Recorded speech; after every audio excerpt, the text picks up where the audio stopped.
భద్రాద్రి కొత్తగూడెం జిల్లా పాల్వంచ మండల పరిధిలో వినాయక చవితి జరుపుకునే నిర్వాహకులు తగిన పర్మిషన్లు తీసుకుని తగు జాగ్రత్తలు పాటించి గణేష్ ఉత్సవాలు జరుపుకోవాలని పాల్వంచ మండల ప్రజలకు రూరల్ ఎస్ఐ సురేష్ విజ్ఞప్తి చేశారు. గణేష్ మండపాలకు అవసరమైన విద్యుత్ కొరకు విద్యుత్ శాఖ వారి పర్మిషన్ తీసుకోవాలని, ప్రైవేట్ వ్యక్తుల స్థలంలో గణేష్ మండపాలు ఏర్పాటు చేసినట్లయితే స్థల యజమాని పర్మిషన్ తీసుకోవాలని, అలాగే గణేష్ మండపాలకు ప్రతిరోజు 2 సభ్యులు భద్రత కల్పిస్తూ ఉండాలని, మండపాల వద్ద అసాంఘిక కార్యక్రమాలు చేసినట్లయితే కఠిన చర్యలు తీసుకుంటామని చెప్పారు. ఇంకా మాట్లాడుతూ గణేష్ నిమజ్జనం రోజున చెరువుల్లో వాగుల్లో నిమజ్జనం చేసే సందర్భంలో ఈత వచ్చిన వాళ్లు మాత్రమే ఉపయోగించాలని, గణేష్ నిమజ్జనం చేసే సమయంలో వృద్ధులను చిన్నపిల్లలను ఉపయోగించరాదని చెప్పారు. గణేష్ ఊరేగింపు సందర్భంలో డీజే బాక్సులకు పర్మిషన్ లేదని, వాటిని ఉపయోగిస్తే చట్టపరమైన చర్యలు తీసుకుంటామని చెప్పారు. అర్ధరాత్రి వేళల్లో పాటలు పెట్టి చుట్టుపక్కల ఉన్న ప్రజలకు అసౌకర్యాలు కలిగించవద్దని హితవు పలికారు. పాల్వంచ మండల ప్రజలు శాంతియుత వాతావరణంలో వినాయక చవితిని జరుపుకోవాలని తెలిపారు. ఈ సందర్భంగా మండల ప్రజలందరికీ వినాయక చవితి శుభాకాంక్షలు తెలిపారు. పాల్వంచ మండలం రూరల్ పోలీస్ స్టేషన్ పరిధిలోని ప్రజలకు పాల్వంచ రూరల్ పోలీసులు తెలియజేయనిది ఏమనగా, ఇప్పుడు వచ్చే వినాయక చవితి పండుగను అందరూ సంతోషంగా జరుపుకోవాలని కోరుకుంటున్నాం.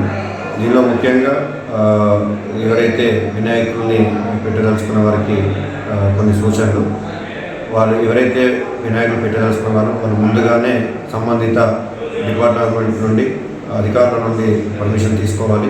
అదేవిధంగా ఎక్కడ పెడుతున్నారు, ఎన్ని రోజుల వరకు పెడుతున్నారు, ఎక్కడ నిమజ్జనం చేస్తున్నారు అనే సమాచారంతో పూర్తి సమాచారంతో, అదేవిధంగా ఒక కరెంటు గురించి సంబంధిత డిపార్ట్మెంట్ నుంచి పర్మిషన్, అదేవిధంగా పెట్టే స్థలం నుంచి ఏదైనా ప్రైవేట్ ప్లేస్ అయితే వేరే ప్లేస్ అయితే వాళ్ళకు ఆబ్జెక్షన్ ఒకటి రాపేయడం, ఇవన్నీ చూసుకొని అన్నిటి పూర్తి సమాచారంతో ముందస్తుగా పర్మిషన్ తీసుకోవాలి. అదేవిధంగా మైక్ పర్మిషన్ కానీ తీసుకోవాల్సి ఉంటుంది. కాబట్టి దానికి ముందుగానే పర్మిషన్ తీసుకోవాల్సిందిగా వాళ్ళు ముందుగానే అందరూ తీసుకోవాల్సిందిగా కోరుకుంటున్నాను.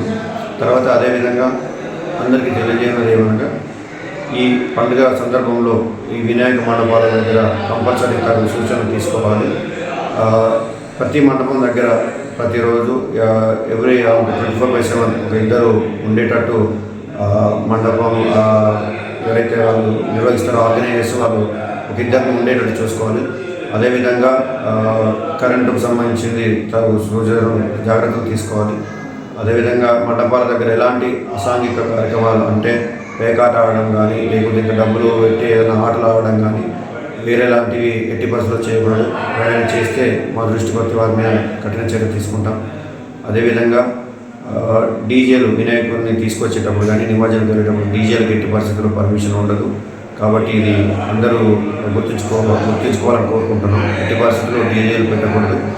చిన్న చిన్న ఏవైతే మైకులు ఉంటాయో పర్మిషన్లు ఉండే వాటికి అవి కూడా పర్మిషన్ తీసుకొని చేసుకోవాలి. అదేవిధంగా మండపాల దగ్గర లేట్ నైట్లు సౌండ్ బాక్సులు పెట్టి చుట్టుపక్కల ఉన్న ప్రజలకి ఎట్టి పరిస్థితుల్లో ఇబ్బంది కలిగించకూడదు. అట్లా చేస్తే మాత్రం కంపల్సరీ చర్య తీసుకుంటాం. కాబట్టి అందరూ కూడా పరిమితులకు లోబడి జరగబోయే వినాయక చవితిని అందరూ సంతోషంగా జరుపుకోవాలని కోరుకుంటున్నాను. అదేవిధంగా ముఖ్యంగా నిమజ్జనం చేసే రోజు కూడా ఎట్టి పరిస్థితుల్లో ఈ దగ్గర చెరువులో కానీ దగ్గర ఉన్న చెరువుల్లో వేస్తూ ఉంటారు. ఎక్కడ వేసినా కూడా కంపల్సరీ నిమజ్జనం రోజు సూచనలు తీసుకొని ఈత వచ్చిన వాళ్ళనే తీసుకోవాలి. అదేవిధంగా చిన్నపిల్లలు కానీ, వృద్ధులు కానీ, అదేవిధంగా తాగి ఉంటారు, మద్యం సేవించి ఉంటారు, అట్లాంటి వ్యక్తులను కూడా